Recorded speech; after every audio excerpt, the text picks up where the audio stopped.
The book of 1 Kings. Chapter 7 verse 1 to 51. But Solomon was building his own house 13 years, and he finished all his house.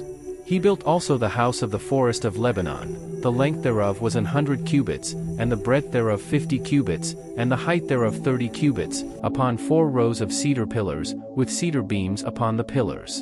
And it was covered with cedar above upon the beams, that lay on 45 pillars, 15 in a row. And there were windows in 3 rows, and light was against light in 3 ranks.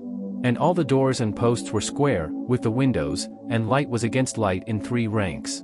And he made a porch of pillars, the length thereof was 50 cubits, and the breadth thereof 30 cubits, and the porch was before them, and the other pillars and the thick beam were before them.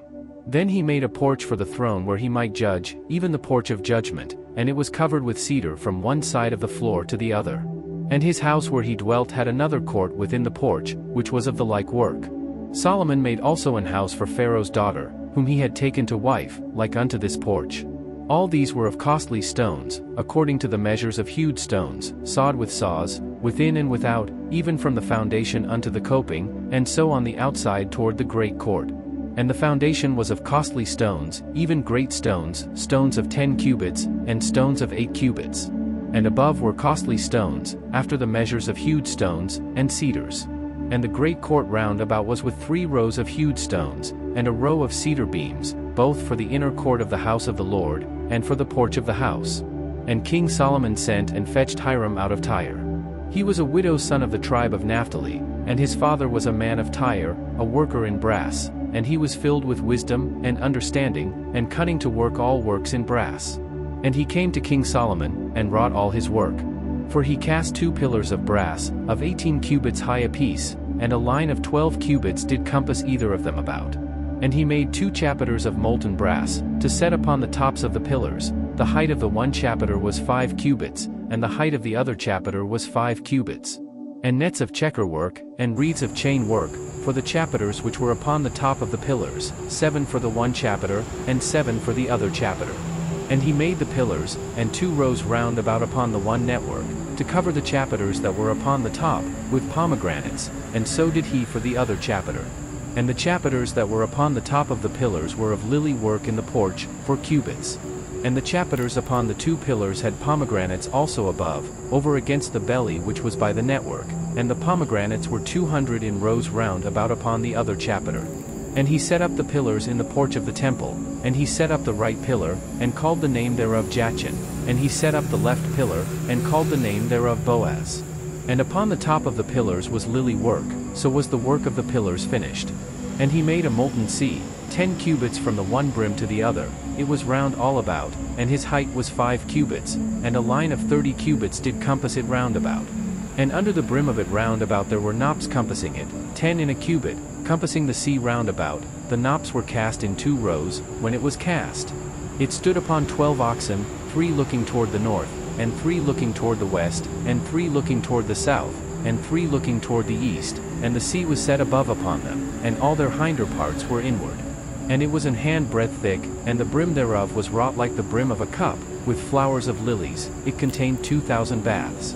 And he made 10 bases of brass, 4 cubits was the length of one base, and 4 cubits the breadth thereof, and 3 cubits the height of it. And the work of the bases was on this manner. They had borders, and the borders were between the ledges. And on the borders that were between the ledges were lions, oxen, and cherubims, and upon the ledges there was a base above, and beneath the lions and oxen were certain additions made of thin work. And every base had 4 brassen wheels, and plates of brass, and the 4 corners thereof had undersetters. Under the laver were undersetters molten, at the side of every addition. And the mouth of it within the chapiter and above was a cubit, but the mouth thereof was round after the work of the base, a cubit and an half, and also upon the mouth of it were gravings with their borders, 4 square, not round.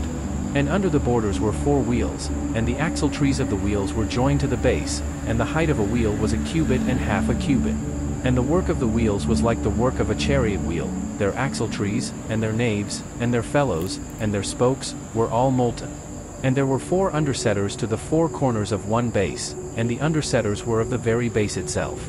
And in the top of the base was there a round compass of half a cubit high, and on the top of the base the ledges thereof and the borders thereof were of the same. For on the plates of the ledges thereof, and on the borders thereof, he graved cherubims, lions, and palm trees, according to the proportion of every one, and additions round about. After this manner he made the 10 bases, all of them had one casting, one measure, and one size. Then made he 10 lavers of brass, one laver contained 40 baths, and every laver was 4 cubits, and upon every one of the 10 bases one laver. And he put 5 bases on the right side of the house, and 5 on the left side of the house, and he set the sea on the right side of the house eastward over against the south. And Hiram made the lavers, and the shovels, and the basins. So Hiram made an end of doing all the work that he made King Solomon for the house of the Lord. The 2 pillars, and the 2 bowls of the chapiters that were on the top of the 2 pillars, and the 2 networks, to cover the 2 bowls of the chapiters which were upon the top of the pillars. And 400 pomegranates for the 2 networks, even 2 rows of pomegranates for 1 network, to cover the 2 bowls of the chapiters that were upon the pillars. And the 10 bases, and 10 lavers on the bases. And 1 sea, and 12 oxen under the sea. And the pots, and the shovels, and the basins, and all these vessels, which Hiram made to King Solomon for the house of the Lord, were of bright brass. In the plain of Jordan did the king cast them, in the clay ground between Succos and Zarthan. And Solomon left all the vessels unweighed, because they were exceeding many, neither was the weight of the brass found out. And Solomon made all the vessels that pertained unto the house of the Lord, the altar of gold, and the table of gold, whereupon the showbread was. And the candlesticks of pure gold, 5 on the right side, and 5 on the left, before the oracle, with the flowers, and the lamps, and the tongs of gold, and the bowls, and the snuffers, and the basins, and the spoons, and the censers of pure gold, and the hinges of gold, both for the doors of the inner house, the most holy place, and for the doors of the house, to wit, of the temple. So was ended all the work that King Solomon made for the house of the Lord. And Solomon brought in the things which David his father had dedicated, even the silver, and the gold, and the vessels, did he put among the treasures of the house of the Lord.